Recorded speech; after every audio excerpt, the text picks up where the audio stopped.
Dhallywood queen খ্যাত জনপ্রিয় চিত্রনায়িকা অপু বিশ্বাস।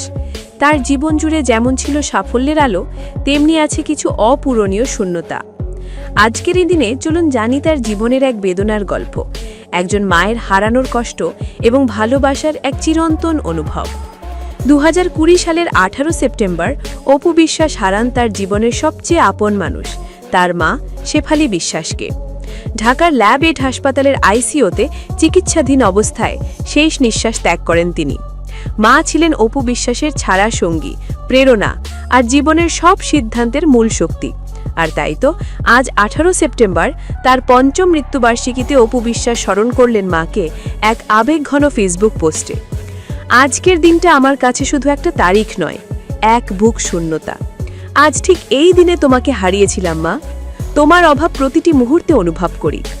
এই লেখায় ফুটে ওঠে একজন মেয়ের মায়ের প্রতি ভালোবাসা, মায়া আর চিরস্থায়ী শূন্যতার প্রকাশ। 2016 সালের 28 সেপ্টেম্বর অপু বিশ্বাস মা হন একমাত্র সন্তান আবরাম খান জয়ের। একই মাসে সন্তানের জন্ম ও মায়ের মৃত্যু, এই সেপ্টেম্বর মাস তাই হয়ে উঠেছে তার জীবনের এক মিশ্র অনুভূতির সময়। এ যেন একদিকে আনন্দ আর অন্যদিকে গভীর শোকের প্রতিচ্ছবি।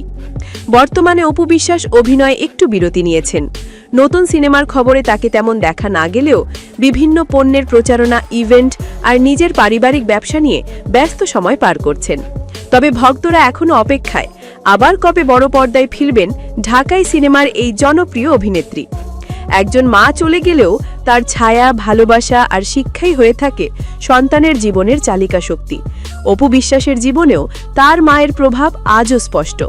আমরা সবাই প্রার্থনা করি শেফালি বিশ্বাসের আত্মা যেন চির শান্তিতে থাকে। আপনিও যদি মায়ের প্রতি ভালোবাসা অনুভব করেন তাহলে এই ভিডিওটি শেয়ার করুন, কমেন্টে লিখুন মা তোমায় ভালোবাসি, আর সাবস্ক্রাইব করুন আমাদের চ্যানেল ঢালিউডের আরও আপডেট পেতে। ধন্যবাদ সবাইকে, সুস্থ থাকুন, ভালো থাকুন।